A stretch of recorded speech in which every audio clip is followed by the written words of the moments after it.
제가 살면서 이 문화 충격을 받은 적이 많이 없는데 이 한번 이 충격 받은 적이 있습니다. 이게 언제냐면 이 스마트폰이라는 것이 나왔을 때입니다. 그게 나오기 전까지만 해도 최신 휴대폰 하면 DMB 정도 된 거, 핸드폰으로 TV 정도, 안테나 긴 거 있잖아요, 그죠? 뽑아가지고 TV 볼 수 있으면 최신 핸드폰이다. 이러던 때에 스마트폰이라는 것이 나온 겁니다. 그것을 쓰는 걸 보니까 이 핸드폰으로 메일도 확인하고 메일 답장도 보내고 또 메신저로 연락도 하고 그리고 그 성경 프로그램도 다운받아서 마음대로 쓰고 찬송가도 나오고 그냥 완전히 신세계인 거예요. 그걸 보면서 제가 일하다가 내가 시대에 뒤떨어지겠다. 엄청 위기감을 느꼈습니다.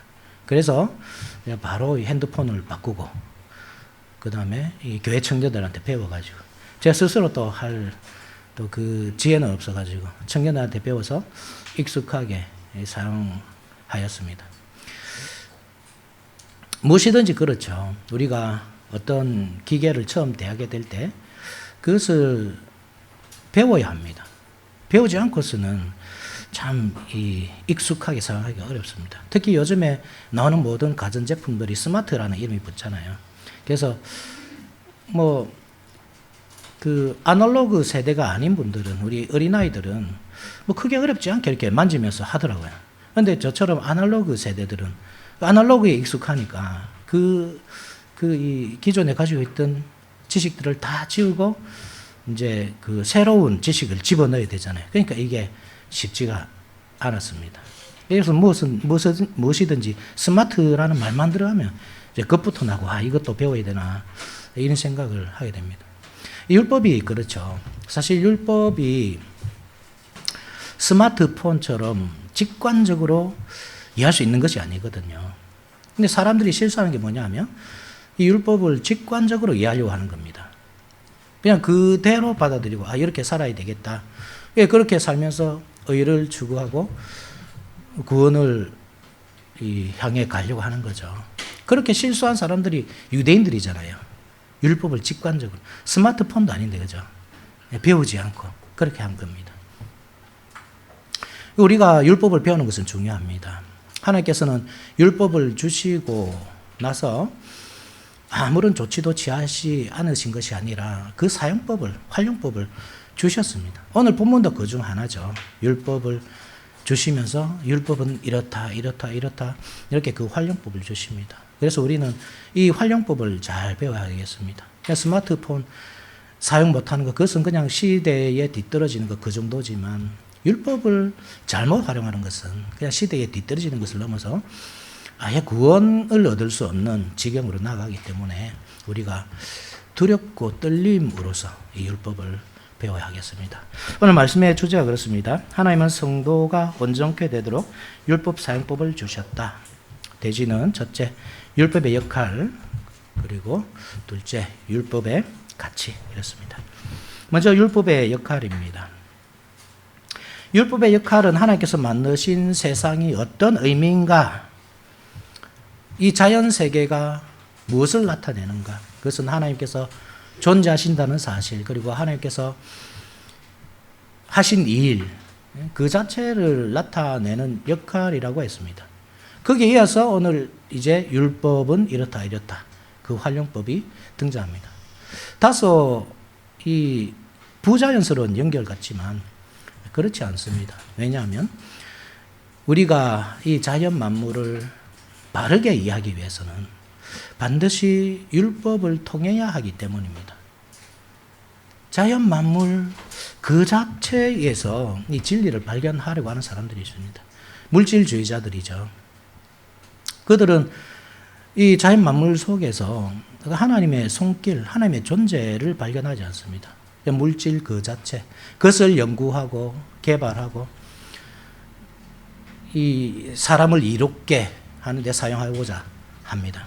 또 다른 한 부류는 신비주의자들인데 이들은 자연 자체에서 어떤 신성을 발견하려고 하죠. 그래서 우상을 만들어 섬기기도 하고 엎드려 절하기도 하고 그렇게 물질 세계와 영적 세계를 단절함으로써 어떤 진리로 나아가고자 노력합니다. 그런데 율법은 무엇을 가르쳐 주느냐? 율법은 이 자연 세계, 하나님께서 만드신 그 자연 세계와 또 하나님께서 우리에게 주신 그 영적인 것들, 하나님의 말씀과 복음, 그것과 전혀 동떨어져 있지 않다 하는 사실을 나타낸 겁니다. 예, 그러한 이 배경에서 오늘 본문 한번 보시기 바랍니다. 7절 우리 같이 한번 읽어볼까요? 7절 시작. 여호와의 율법은 완전하여 영혼을 소성시키시며. 예, 먼저 여호와 율법은 완전하여 영혼을 소성시킨다. 이 말이 의미하는 바가 무엇인지 한번 살펴봅시다. 여기서 완전하다는 뜻은 하나님께서 원하시는 수준으로 의롭다는 뜻이죠. 하나님께서 받으심직한 만큼 의롭다는 뜻입니다. 노아를 향해서 완전한 자라고 그랬거든요. 기억나시죠? 창세기 6장 9절에 이것이 노아의 족보니라. 노아는 의인이요 당대와 완전한 자라. 그는 하나님과 동행하였으며.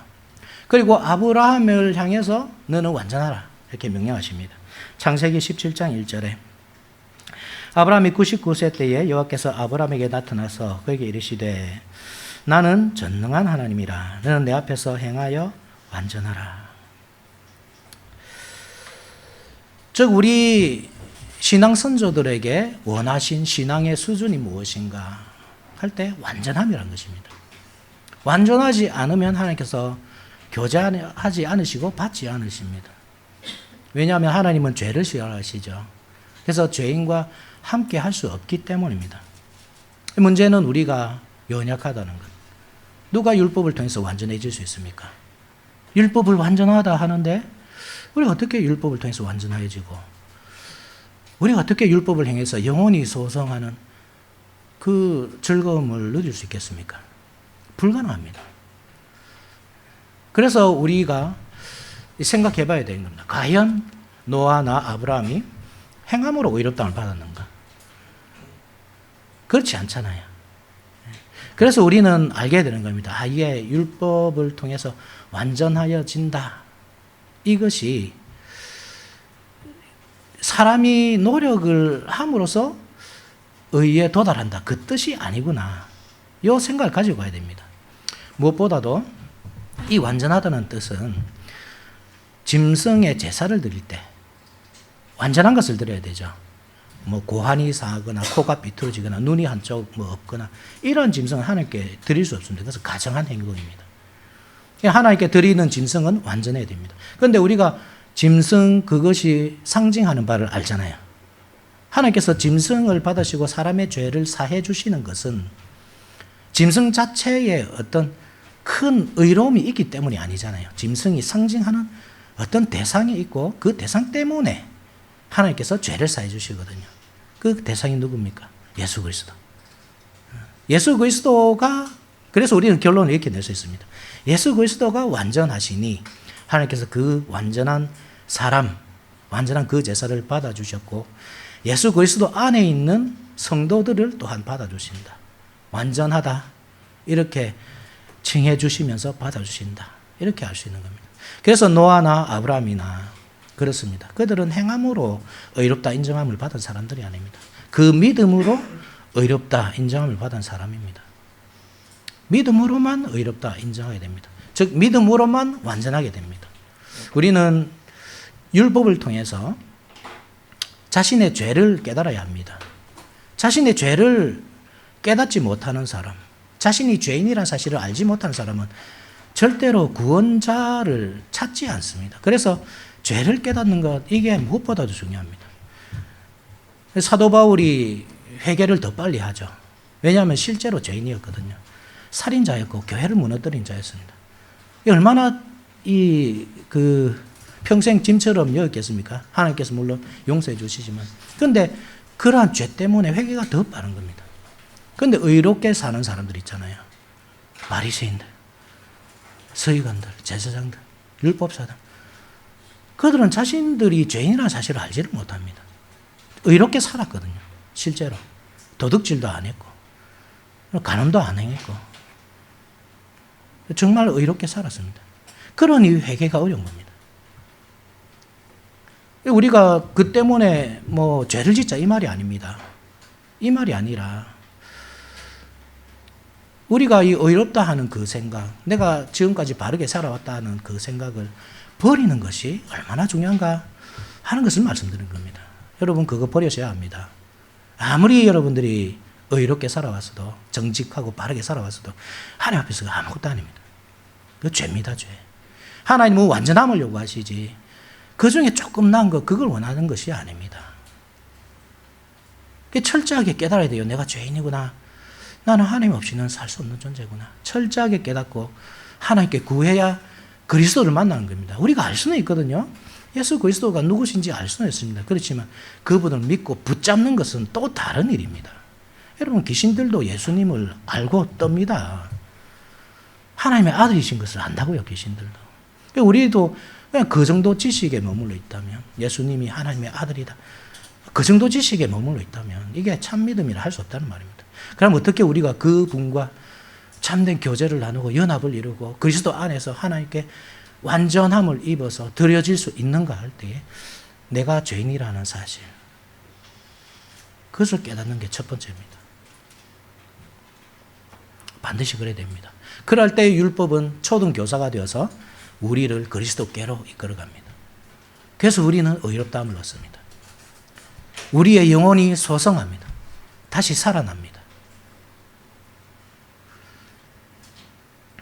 산 사람은 또 어떻게 삽니까? 산 사람은 당연히 일상을 살아가죠. 우리가 한 번씩 착각하는 것이 내가 예수님을 믿고 이제 새 사람이 되었으니까 이 구원이 완성되었다. 물론 완성이죠. 이미 완성되었죠. 그렇지만 우리의 일상 자체가 사실 구원을 향한 여정이라는 사실을 기억해야죠. 예수님께서 죽은 나사로를 살리시잖아요. 그죠? 죽은 나사로를 살리시고 밖으로 걸어 나오게 했단 말입니다. 그럼 나사로가 살아나서 멍하니 있는 겁니다. 아무것도 안 하고. 밥도 안 먹고 물도 안 마시고. 살아나는 겁니까? 살아난 게 아니잖아요. 살아났다는 말은 활력을 얻는 겁니다. 삶의 활력을 얻고 그 활력으로 살아가는 것입니다. 그러니까 이것은 그냥 내가 예수님을 믿고 의롭게 되었다 이렇게 끝날 문제가 아닙니다. 율법이 살린다 이 말은 어디까지 나아가느냐? 새롭게 살아난 사람은 이제 그 율법을 행하면서 합니다. 순종하면서. 여기가 이제 이 성령의 역할입니다. 성령의 역할. 우리가 성령 강림일에 이 성령 강림절에 이 말씀을 살펴보는 이유가 그것입니다. 율법은 성령과 떼서 생각할 수 없기 때문입니다. 성령과 떼버릴 때 율법은 무용지물입니다. 이게 뭐 필요합니까 우리에게? 그죠? 아무 필요가 없잖아요. 그런데 성령의 눈으로 이 율법을 해석할 때 이게 너무 큰 의미가 있는 겁니다.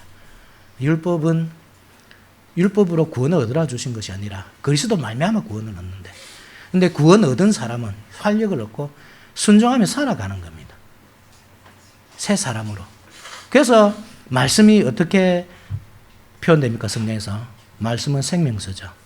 성전 문지방에서 흘러나오는 그 생명수. 사람이 그 생명수를 먹고 활력을 얻어서 살아가잖아요. 잎을 내고 열매를 맺잖아요. 또 말씀은 떡이지 않습니까? 생명의 떡. 그 떡을 먹고 우리가 이 힘을 얻고 에너지를 얻고 일상을 살아간단 말입니다. 그러니 우리가 구원받은 사람이라면 이 말씀을 들어야 하고 그 말씀을 섭취해야 되고 섭취한 그 말씀이 에너지가 되어서 우리 일상 삶에서 하나하나 다 나타나야 되는 겁니다. 열매가 나타나야 되는 겁니다. 요게 없으면 이 열매가 없으면 우리가 참으로 살아난 사람인지 돌아봐야 됩니다. 식물 인간일 수도 있습니다. 우리가 살아났다 하지만 밥도 못 먹고 물도 못 마시고 활동도 못하고 가만히 죽은 것처럼 그리스도인이라 하면서 불신자와 전혀 차이가 없고 불신자들은 죽은 사람이잖아요. 그래서 율법을 통해서 혹은 자연을 통해서 하나님의 손길, 하나님의 음성 전혀 들을 수 없는 사람이 죽었기 때문에 그렇거든요. 그런데 그리스도인은 살아난 사람입니다. 소성된 사람입니다.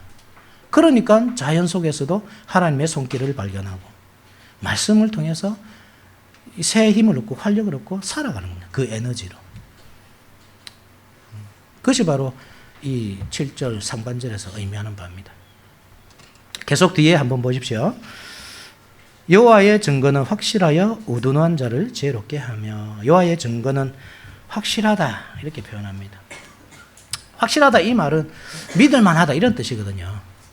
출애굽기 4장 31절에 이런 말씀이 있습니다. 백성이 믿으며 여호와께서 이스라엘 자손을 찾으시고 그들의 고난을 살피셨다 함을 듣고 머리 숙여 경배했더라. 그러니까 성경에 나오는 용례들을 쭉 찾아보면 이런 뜻입니다. 믿으며, 그것이 확실하다. 즉 하나님의 율법이 그 증거가 확실하다. 이 말은 믿을만하다 이런 뜻입니다. 우리가 이렇게 말할 수 있잖아요. 아, 이 친구는 확실한 사람이다. 내가 보증한다. 이 말은 믿을만하다 이 말이잖아요. 그러니까 율법이 그런 뜻입니다. 믿을만하다. 그래서 어떻게 한다고요? 우둔한 자를 지혜롭게 한다. 사람은 이 자연 세계를 이성적이고 합리적으로 설명해오려고 노력을 해왔습니다. 근대 이후로. 그 이전에는 자연 세계에서 하나님의 손길을 보려고 노력했죠. 천둥이 치면 하나님이 진노하시는 모양이다. 바다가 노하면 야, 내가 죄를 지어서 그런 것 같다. 그런데 근대주의 이후로는 사람이 자신의 이성을 믿고 과학을 신뢰하면서 하나님의 뜻, 하나님의 손길, 그것은 전혀 생각하지 않는 그런 시대로 넘어갔습니다. 근대주의의 약속이 뭐냐 하면 내가 사람의 이성과 합리성으로 다 설명해 주겠다. 이겁니다. 모든 것을 다 설명해 주겠다. 심지어는 하나님의 존재까지도 내가 이성과 합리성으로 설명해 내겠다. 그러니까 나를 믿고 따라와라. 그게 근대주의거든요. 근대주의 이후로 모든 사람들이 그 이성과 합리성에 매몰되어서 하나님의 존재는 잊어버리고 살아온 겁니다. 심지어 신학까지도, 신학자들도 이성과 합리성으로 하나님을 설명하고 해석하고 그렇게 해왔습니다. 그런데 그 성공하지 못하잖아요. 이성과 합리성으로 모든 것이 다 설명할 줄 알았는데 불가능했습니다. 이성과 합리성으로 이 세상을 다 이해하여서 개발해 나가면 계속 이 세상에 유토피아가 이루어질 줄 알았는데 안 되거든요. 그러니까 그 이성과 합리성은 틀린 겁니다. 근대주의는 틀렸습니다. 그래서 나온 개념이 탈근대성이잖아요. 탈근대성. 포스트 모더니즘. 더 이상 이 근대성이, 근대주의가 어떤 사람의 합리성, 이성으로 모든 진리를 설명해 내고자 했다면 그것이 안 된다는 사실, 그 벽에 부딪힌 사람들이 어떻게 하냐면 없다 절대 진리는 이렇게 가버린 겁니다. 그러니까 절대 진리가 없으니까 개인의 생각이 중요해지는 겁니다. 개인의 감정, 개인의 생각. 너도 오를 수 있고 나도 오를 수 있다. 나는 여자일 수도 있고 남자일 수도 있고 성이 없을 수도 있고 제3의 성일 수도 있다. 사람이나 짐승이나 동등할 수도 있다.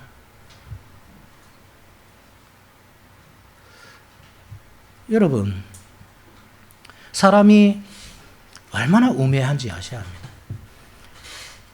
하나님을 떠나서 무엇인가 설명해 내려고 하지만 아무것도 설명해 내지 못합니다.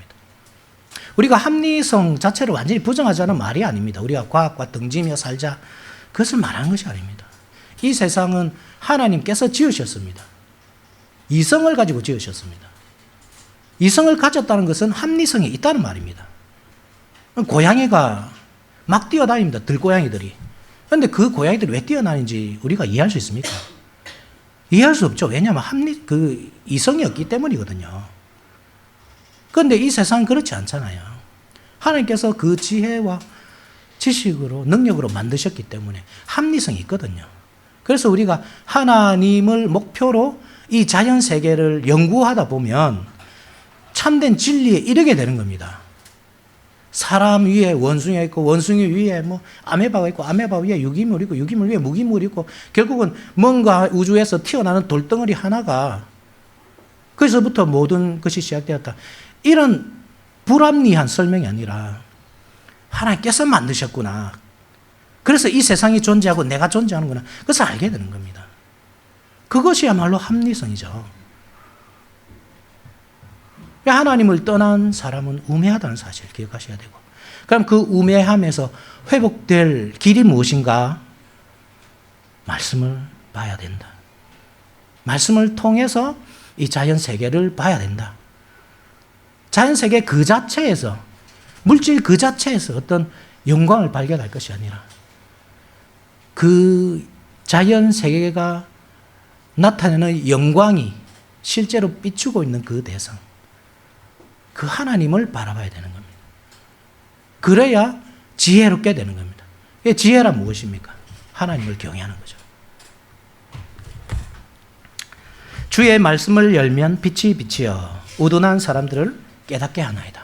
시편 119편 130절. 이게 진리입니다. 말씀을 열면 빛이 확 비쳐서 우둔한 우리가 지혜를 얻게 되는 겁니다. 짐승처럼 막 되어가는 사람들이 지혜를 얻게 되는 겁니다. 그래서 8절 8절 한번 읽어봅시다. 8절 시작. 여호와의 교훈은 정직하여 마음을 기쁘게 하고 여호와의 계명은 순결하여 눈을 밝게 하시거든. 여기서 이 교훈이라는 말은 시편에서만 24번 사용되는 단어입니다. 그런데 딱 여기서만 교훈이라 번역되고 나머지에는 법규, 법칙 이렇게 번역됩니다. 법도. 그러니까 하나님의 그 법도는 정직하다 이 말입니다. 그래서 마음을 기쁘게 한다. 뭔가 그 연결이 잘 안 되는 것 같은데 한번 생각해 보십시오. 하나님의 법도, 하나님의 규칙, 그것이 정직하다 이겁니다. 그래서 의로운 자들은 거기서 복을 기대할 수 있고, 불의한 자들은 하나님의 정의를 기다려야 하는, 심판을 기다려야 하는 그러한 결과로 이어지기 때문에 마음을 기쁘게 한다. 그러니까 의인의 마음을 기쁘게 한다 이런 뜻입니다. 이 세상은 그렇지 않잖아요.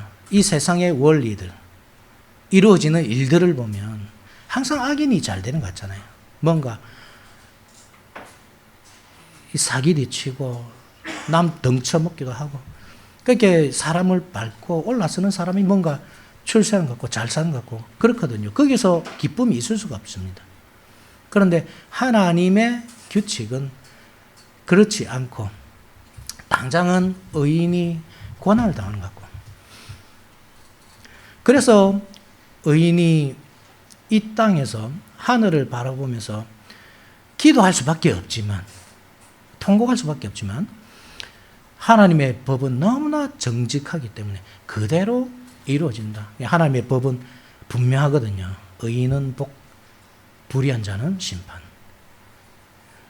그래서 기뻐한다 이 말입니다. 기쁨을 준다. 계속해서 이 후반절을 보면 여호와의 계명은 순결하여 눈을 밝게 하시도다. 성경에서 그렇죠. 이 눈이 밝다 이 말은 영적으로 깨어있다 이런 뜻입니다. 눈이 어둡다 이런 뜻은 신앙이 아주 안 좋다, 영적으로 어두워졌다 이런 뜻입니다. 특별히 예수님께서 바리새인들을 향해서 맹인이라고 하잖아요. 맹인, 눈이 어둡다는 뜻이거든요. 우리가 모든 사람이 그렇습니다. 모든 사람은 원래 눈이 어두웠습니다. 왜냐하면 우리는 아담과 하와의 그 죄, 원죄를 지고 태어나기 때문입니다. 그래서 아무도 눈이 밝은 사람이 없습니다. 자기가 신이 되고자 하는 그 욕심으로 눈이 다 가려져 가지고 참된 것을 보지 못합니다. 우리도 예수님 믿기 전에는 자연 그 자체를 보지, 황금의 영광 그 자체를 추구했지 하나님의 영광을 발견하지 못했습니다. 자연세계 속에서. 그런데 율법은 어떠느냐? 너무나 순결해서 우리의 눈을 밝게 해준다. 그러니까 우리를 살려준다 하는 말과 같은 뜻이겠죠. 계속해서 9절 여호와를 경외하는 도는 정결하여 영원까지 이르고 여호와를 경외하는 도는 정결합니다. 그 자체가 정결하지만 또 율법은 그것을 읽는 사람들을 또 정결하게 만들어줍니다. 그래서 영원까지 이르게 합니다. 영원까지 이르게 한다. 이 말은 영생으로 이어지게 한다. 이런 뜻이거든요. 아담과 하와가 범죄해서 에덴 동산에서 쫓겨나서 더 이상 그 영원한 생명으로 접근하지 못하잖아요. 그래서 사람은 절망이거든요. 그죠? 절망입니다. 뭐 방법이 없습니다. 불칼을 든 천사들이 지키고 있는데 어떻게 거기서 지나가겠습니까? 그런데 하나님은 그것이 절망이다 하지 않고 소망을 줍니다. 그게 무엇이냐면 경외하는 도, 그죠? 여호와를 경외하는 도를 배우면 된다. 율법을 통해서. 여호와를 경외할 때 우리는 그 영원한 생명나무로 접근이 가능하게 되는 겁니다. 율법의 그 역할을 우리가 한 번 더 생각해 봐야 되는 거죠. 죄를 깨닫게 하고. 죄를 깨닫는 사람만이 여호와를 경외합니다. 경외할 수가 없습니다. 자기가 죄인이라는 사실을 알지 못한 사람. 하나님과 동격이겠죠. 내가 죄인이 아닌데 하나님의 은혜가 필요하겠습니까? 자기가 죄인인 줄 아는 사람이 하나님을 경외하고 그리고 그리스도를 향해서 달려갑니다. 그분을 통해서 하나님의 자비와 은혜를 깨닫고 여호와를 경외하게 됩니다. 마지막으로 그 율법을 순종하면서 살고자 하는 의지가 생깁니다. 새로운 의지. 그때 살아났기 때문에 사람이. 살아나면 의지가 생기고 또 그렇게 살 수 있는 능력 또한 주십니다. 이게 성령의 일이라고 말씀드렸습니다.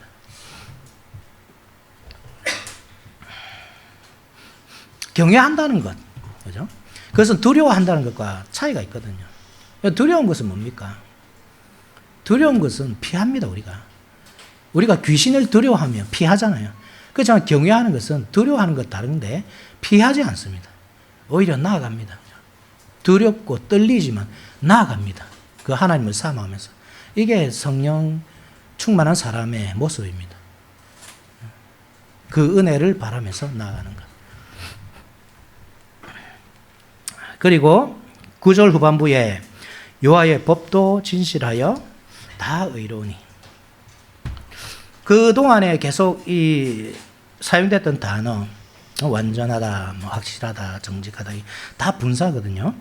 여기에 의롭다, 그죠? 의롭다 이 말은 그 완료형으로 딱 유일하게 여기서 사용됩니다. 그러니까 하나님의 법은 의롭다는 것이 판명돼서 나타난 겁니다.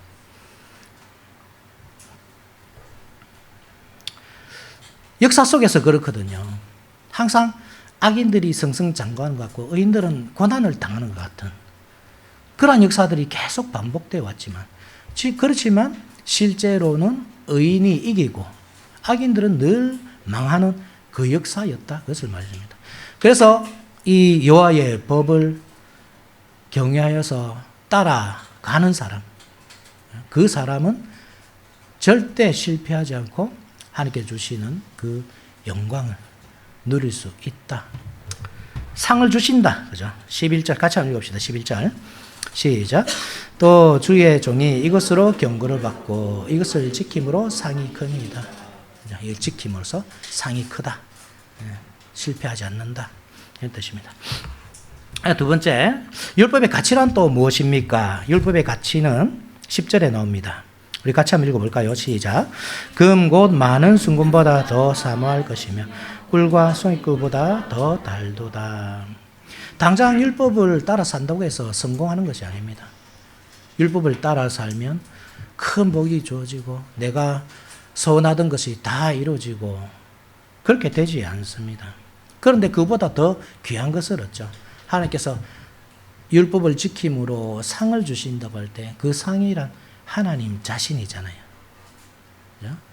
아브라함에게 나는 너의 지극히 큰 상급이다. 하나님께서 그렇게 나타나시듯이 하나님 자신은 우리에게 주신다. 그죠? 욥기 28장을 한번 보시면 욥기 28장 한번 보십시오.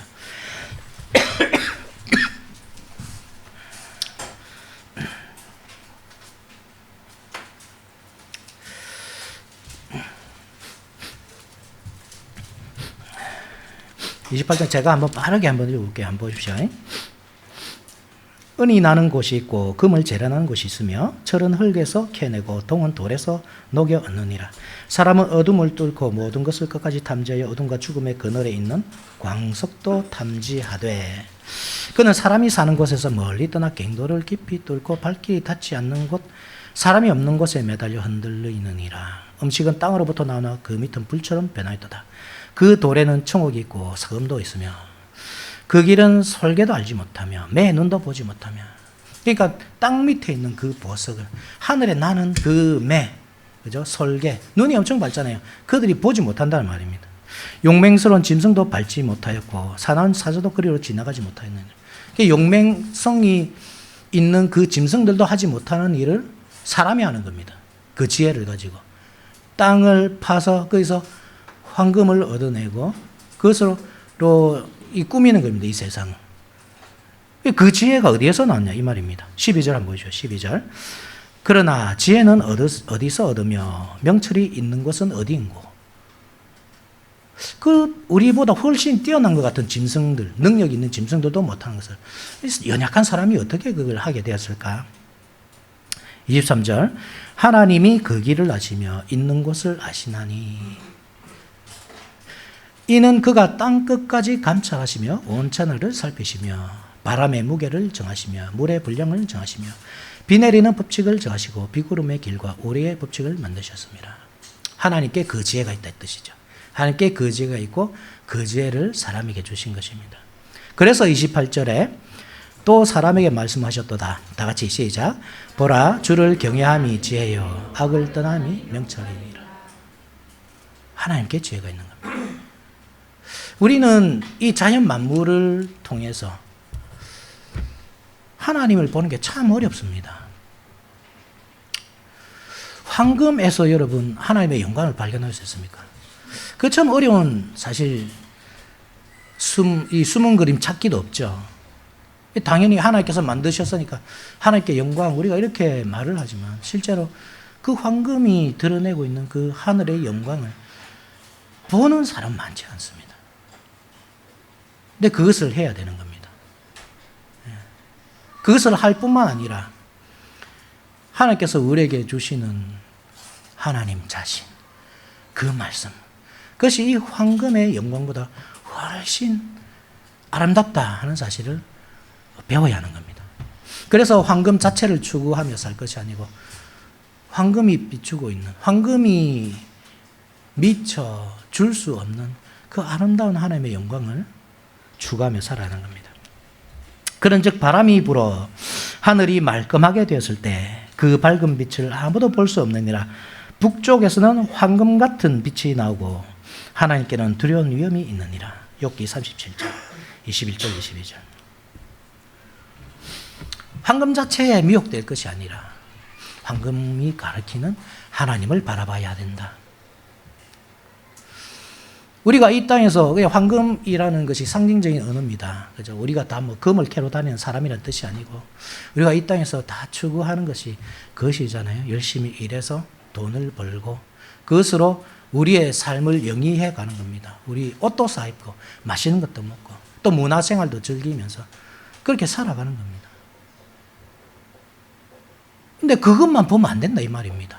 그것을 떠나자 이 말이 아니고 그것을 통해서 한계를 봐야 됩니다. 한계를. 내가 돈을 벌어서 열심히 먹고 열심히 입고 예쁘게 하고 다녔더니 어떤 사람의 아름다움, 하나님께서 그 형상으로 만드신 그 아름다움이 회복되더라. 그게 아니고 안 되더라. 아무리 예쁜 옷을 입어도 안 되더라. 아무리 좋은 것을 먹어도 죽더라. 병 걸리더라. 아무리 조심해도 사고가 나더라. 그러니까 무엇을 바라봐야 됩니까? 우리에게 영원한 영광을 주시는 그 하나님을 바라봐야 되는 겁니다. 결국 우리를 가장 빛나게 해주시는 것은 말씀. 금보다 더 빛나는 말씀. 그것을 우리가 가져야 된다 그 말입니다. 꿀과 송이꿀, 그 달콤하죠 물론. 그것을 먹으면 좋죠. 그러나 그보다 더 달콤한 것이 말씀입니다. 왜냐하면 꿀과 송이꿀을 아무리 그 달콤한 것을 많이 먹어도 사람은 결국 죽기 때문입니다. 늙어가고 병들어가고 죽어가는 것이 사람의 운명이기 때문에 그렇습니다. 그래서 그 너머에 있는 참된 양식, 하나님의 말씀을 우리가 추구하면서 그것을 먹기 위해서 애쓰며 살아야 하는 겁니다. 우리는 완전히 그 반대란 말입니다. 이 땅에서의 삶을 얼마나 열심히 삽니까, 여러분? 아침부터 저녁까지. 뭐 그렇게 사는 것이 잘못이라는 뜻은 아니지만, 그렇지만 거기서 이 참된 것을 바라보지 못하고 이 참된 것에 목말라 하지 못한다면, 그냥 그 자체의 만족감을 누린다면 우리는 생명의 길에 서 있다고 말할 수 없는 것입니다.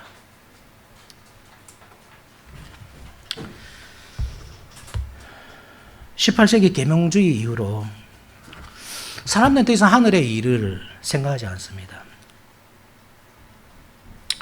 과학과 이성이 이 세상을 충분히 유토피아로 만들 수 있을 것이라는 낙관론에 휩싸였습니다. 말 그대로 모든 사람이 근대화가 되었죠. 그러나 그 중에서도 근대화가 안 된 사람들이 있습니다. 누구겠습니까? 성도들이죠. 우리는 이성을 의지하지 않습니다.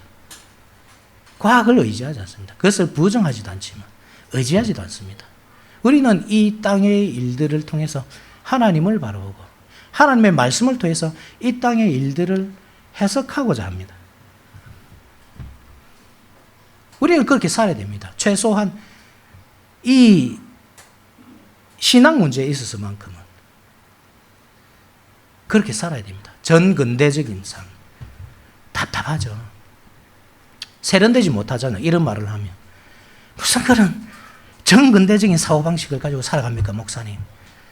우리도 좀 현대화 됩시다. 교회가 좀 현대화 되어야 되지 않겠습니까? 그 현대화가 하나님과 멀어졌다니까요. 그게 하나님과 멀어지게 되는 계기입니다. 우리는 사고방식이 옛날에 머물러야 됩니다. 전근대적인 사고방식으로 살아야 됩니다. 세대 차이가 왜 있습니까, 교회에서? 저는 세대 차이가 결국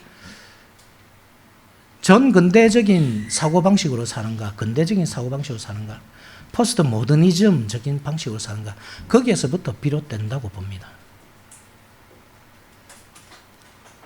목사가 너무 전근대적으로 보인다. 이렇게 하면 여러분들이 한 발 앞서 있는 겁니다. 근대화되어 있는 겁니다. 내 개인주의가 중요하다. 그런 생각이 들면 내 생각이 중요하고 내 계획이 중요하고 내 감정이 중요하고 그런 방식으로 여러분이 살아가고 있다면 여러분들은 포스트 모더니즘적인 사고방식에서 살아가고 있는 겁니다. 우리는 많은 사람들이 모이지만 이 교회는 다 제각기 다른 시대에 살고 있습니다. 우리는 어느 시대인지 여러분 돌아보셔야 되는 거죠. 여러분들은 어느 시대 사람들입니까? 좀 뒤처지는 게 어떻습니까, 여러분? 뒤처지는 것이 망하는 것이 아니잖아요. 좀 세련되지 못한 것이 잘못된 것이 아니잖아요. 세상 사람들이 우리를 어떻게 판단하는지, 저거 너무 고리타분하다. 어떻게 생각하든지. 우리가 과거의 방식을 고수하는 것, 보수적으로 살아가는 것, 그것이 왜 잘못됐습니까? 오히려 잘 된 거죠. 한 20년 전만 해도 성도들이 어떻게 신앙생활을 해왔습니까, 여러분? 저는 이 교회 사역을 쭉 해왔잖아요. 20년 전만 하더라도 성도들이 정말 신앙에 헌신적이었습니다. 현대 한번 보십시오, 교회. 여러분들 자신부터 한번 돌아보십시오. 우리가 어떻게 신앙생활을 합니까? 특히 코로나 이후로 서울에는 오후 예배 드리는 데가 없습니다. 제가 그래 들었습니다. 제가 다 가본 곳은 아닙니다. 그래서 이 성급한 일반화의 오류일 수도 있습니다. 그렇지만 제가 듣기로는 그렇습니다. 오후 예배 드리는 사람이 없습니다. 그리고 그것을 당연하게 여깁니다. 그것을. 그게 성도의 자세인지 돌아보셔야 되죠. 하나님보다 한 발 앞서서 살고 있지 않는지 돌아보셔야 되죠. 하나님은 여기 계신데 나는 저기 뛰어가고 있는 겁니다. 시대를 넘어서 나는 전혀 다른 시대에 살고 있습니다. 그렇게 하면서 세대 차이를 이야기하는 겁니다. 세대 차이. 자기는 마치 아주 신식인 것처럼, 신세대인 것처럼. 그 악한 것입니다. 악한 것. 구시대적인 것이 다 좋다는 말이 아닙니다, 여러분. 우리가 타파해야 될 것이 있죠. 그렇지만 하나님의 말씀은 보수적입니다. 정말 보수적입니다. 오늘날 사람들이 함부로 동거하고 술 먹고 마약도 하고, 요즘에 10대들 마약 문제가 얼마나 문제입니까, 여러분? 그 성경을 그것을 엄격하게 금하지 않습니까? 이게 시대에 안 맞죠. 인정을 해야 되는 겁니다. 이제는 동성애도 인정해야 됩니다. 동성애죠. 이제 남자 둘이서 우리 부부입니다 들어오면 인정해야 되는 분위기입니다. 교회도 여자 목사도 인정하고, 개에게 성찬을 주고, 개가 죽으면 이제 개도 가족이니까 장례식도 해주고 추도식도 해주고, 그런 시대로 흘러가는 겁니다, 여러분. 이거 좋습니까, 이런 시대가?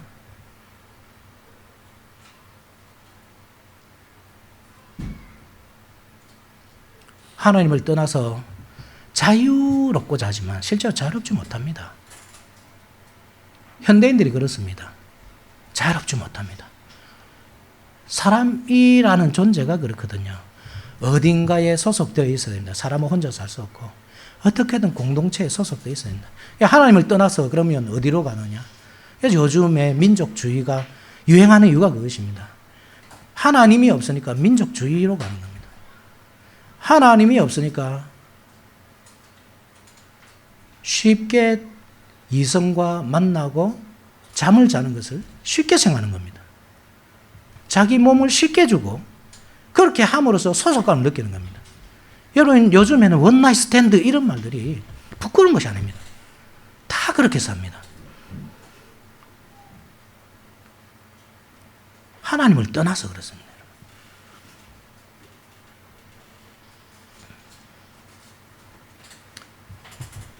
우리가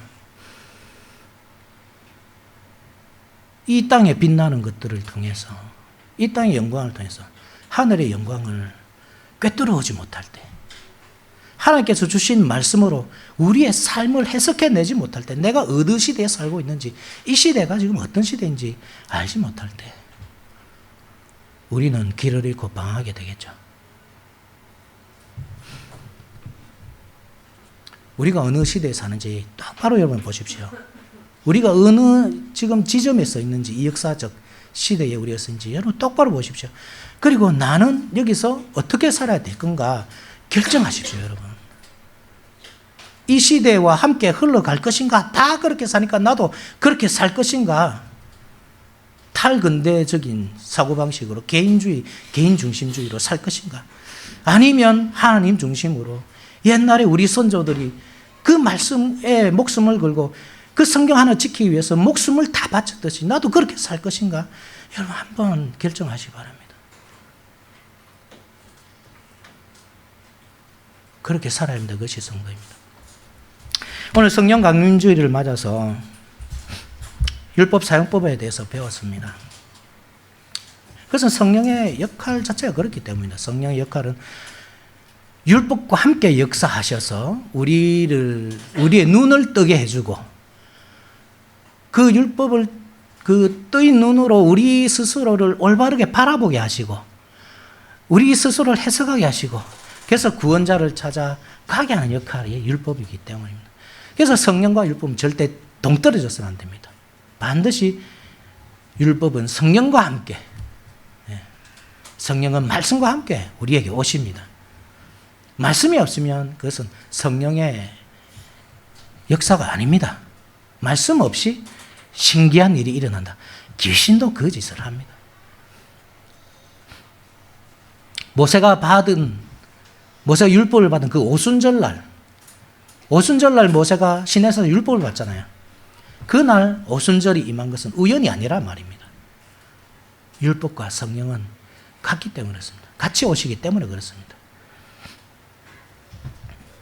그래서 우리는 성령을 의지하면서 항상 말씀을 들어야 됩니다. 성령 없이 말씀을 대할 때 아무런 우리는 이 효과를 보지 못합니다. 그런데 성령을 의지할 때 성령의 지혜로 말씀을 보고 말씀을 듣고 그 말씀을 따라 행하고자 할 때 우리에게 하나님께서 약속하시는 모든 효력이 있습니다.